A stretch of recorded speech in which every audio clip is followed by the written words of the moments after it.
I think this is a 15 certificate, Sister Susie, from the pub. Would you agree with that, do you think? Always.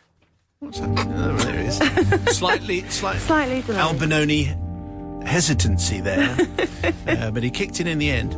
Anyway, so I think, 50, certainly 15. Yeah. Wow. Matt's looking excited. Yeah. You'll find out why anyway. It comes from Sophie. Sophie, thank you for the first of the week here.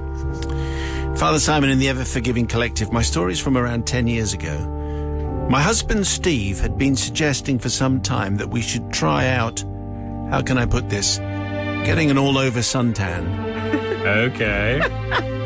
Hello. I mean, I was okay with the idea, but was nervous about the first time until one day, Steve pointed to an article in the local paper about, of all places, a maze near us, who were having a special evening for people who liked getting all over suntans. We won't be the only new ones there, he said. And I had to agree he was probably right. Can you imagine? Okay. I mean, in a maze? That took me too long. I didn't work it out. No. Okay. I see now. I thought they might have sunbeds. That's what I didn't work out. Why the maze got sunbeds? It's now I've just worked it out. Right. Okay. Well, when we got there, it was a lovely warm evening, and I felt very relaxed, disrobing. We got chatting to another new naked couple, Clive and Rose, who were also looking for all-over tans. There was a pop-up coffee shop on some decking nearby, and I headed off there with Rose for a longer chat. Rose went off to get the coffees, taking her purse with her, but leaving her bag on the table. It was a very warm evening, fortunately, and whilst I was waiting, I started to feel a little bit sleepy, and I yawned and I closed my eyes, I stretched out my arms, and I woke to a crash, and I realised I'd knocked Rose's handbag onto the floor and all the contents had spilled out. I glanced over. She hadn't noticed. She was at the counter getting the coffees, and I quickly stuffed everything back into the bag and put it back on the table. Soon it was time to go, but Rose started searching through her bag with more and more anxiety. She said, I can't find my keys. The car and the house keys are on the same ring, and they're not there. Well, everyone joined in the search. Quite a thing, let me tell you, given how underdressed everyone was, on their hands and knees.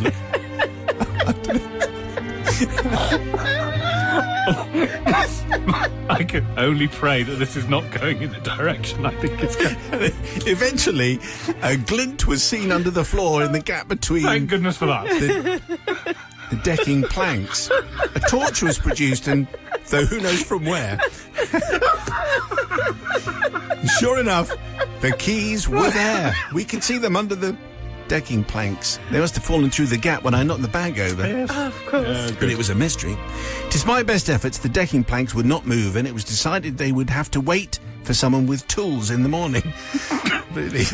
Anyway, Clive and Rose started to think of other solutions.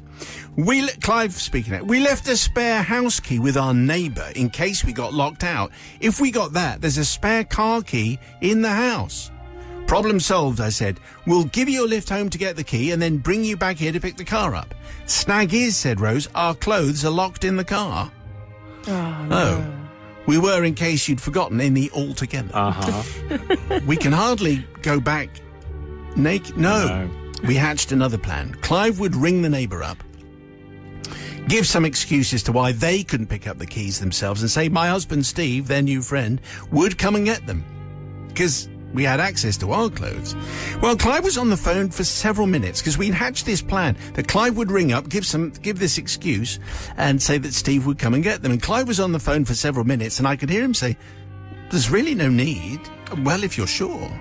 When Clive came off the phone, he said, well, he was very keen to be helpful, and he said he was on his way into our local town, so insisted that he could pop over to our house, pick up the keys, and bring them here. He really did seem very keen to pop over.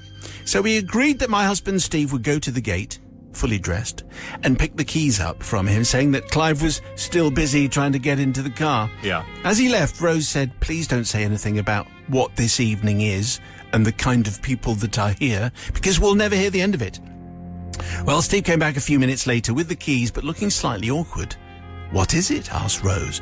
Well, everything was fine, said Steve, except that just as he was leaving, he said, "Oh, I remember reading in the paper what event is here tonight. He tapped his finger with his nose, or maybe I heard it on the news, and grinned cheesily as he drove off. I have to tell you, we have remained friends with Clive and Rose, but although we have continued to enjoy All Over Tans, they haven't. Their experience that evening having put them off. What happened to them? What happened to the music? The music appears to have stopped out of protest. Okay. Or anyway, that's a very strange thing. We've remained friends. Their experience that evening having put them off, that hasn't stopped their neighbour, who continues to tease them to this day. Oh, nice of you to join us. Back. Jokes aplenty, birthday suit-themed Christmas cards and so on. Oh, I didn't recognise you with your clothes on, all that. Yeah. So Sophie says it's really time for me to confess to Rose, because it was me who knocked your keys under the decking, caused you to be locked out of your car, out of your house, and let your neighbour and the whole street find out that you liked having all over suntans. The word was out and everybody knew. That was the shocker. Hoping and trusting in the mercy of the collective, we haven't had a naturist confession for a long time. It may well provoke a flood. Who knows? Sister Susie, the voice of responsibility. Oh, do you know what, Sophie? I think there wasn't any harm done. The neighbour was probably nosy and would probably found out what you were up to anyway, eventually, or Clive and Rose's neighbour. So I'm going to forgive you, because it really made me chuckle today. Brother from another gutter? This whole obsession with getting the all-over tan, it all sounds very glamorous and liberating and continental, right up until the point where something goes wrong, like losing a set of keys. Then it suddenly becomes a whole different matter. So I'm going to forgive, because it wasn't really his fault, really, was it? I mean, you know, the keys go missing all the time. It's just most people tend to be wearing clothes when they go missing, and that's why I'm forgiving. Okay.